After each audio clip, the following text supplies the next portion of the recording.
A TikToker named Chef Pie gained a huge following and became famous on the platform for smothering various fast foods in her secret pink sauce, from burgers to fries to chicken, and showing her followers such a seemingly genuine, almost euphoric expression to convey just how delicious this sauce was with everything. Chef Pie further teased her followers by never revealing just what the sauce was, or even how it tasted. She would always respond with something along the lines of the taste being indescribable or sorta like ranch, but not like ranch. This really set social media ablaze with eager followers begging for a taste, and Chef Pie eventually obliging and announcing she was going to give the people what they wanted, their own bottle of pink sauce. But for a price. But hey, that's business, so fair enough. It was after this initial launch that things went very wrong for a while, and this is what we will talk about when we chat about pink sauce.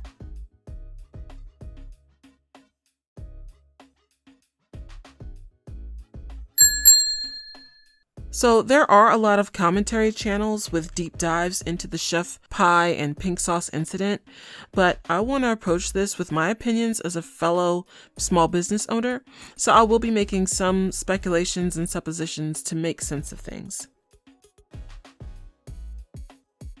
Before we get into the nitty-gritty, I want to give props where they're due. 1, she had such a unique idea, a unique product. Her product is so unique, it can be found nowhere else on the market, meaning she has cornered the market and there's currently no competition, which is the sweet spot, the holy grail for any business, large or small. Number 2, her marketing strategy was great.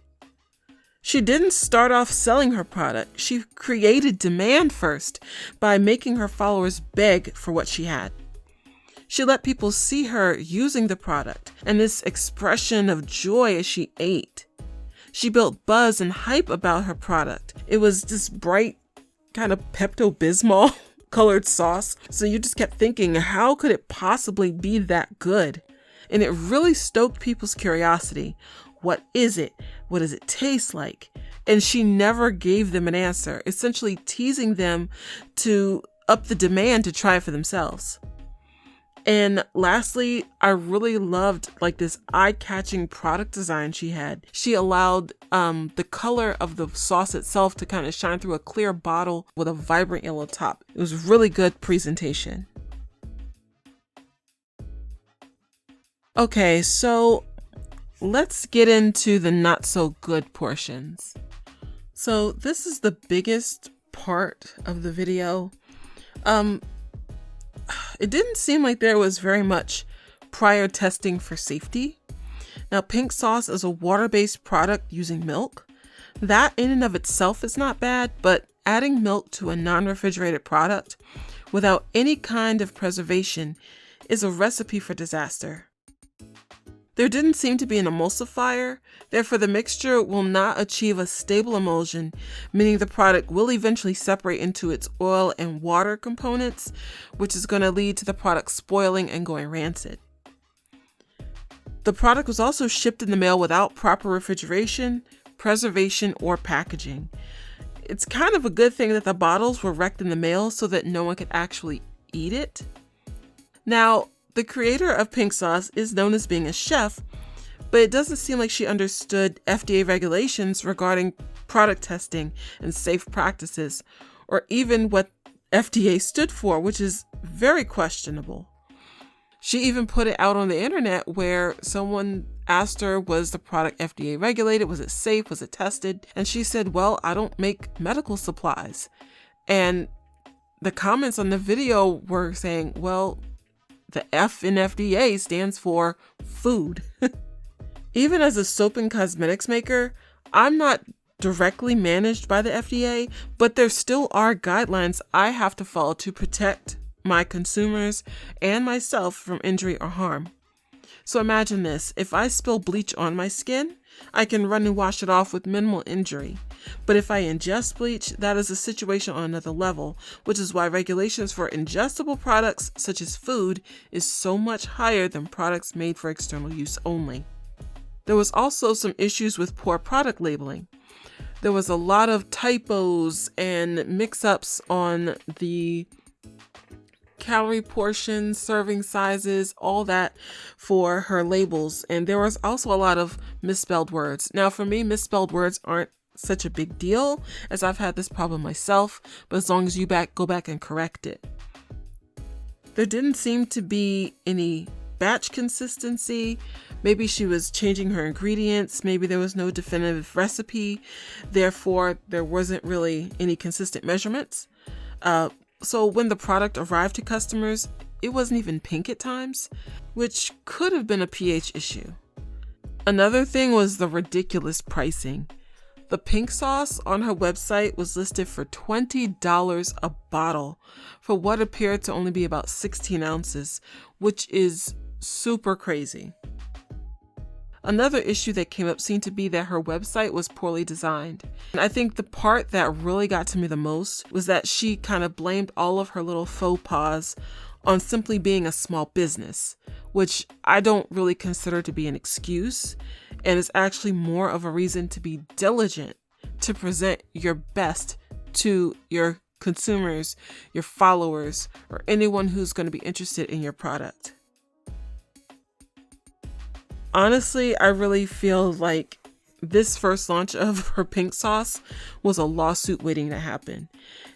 And if anyone had been brave enough to consume this pink sauce that was shipped through the mail, unpreserved, unrefrigerated, they were in a serious risk of possibly botulism, which is fatal.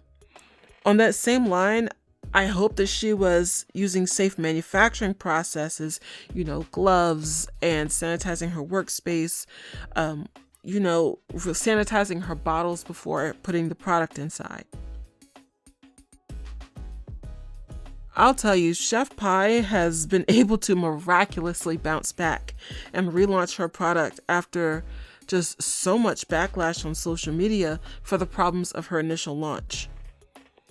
She was able to have her recipe reformulated, which made the product stable, shelf-stable, and safe, and still preserving the flavor and color of her original recipe.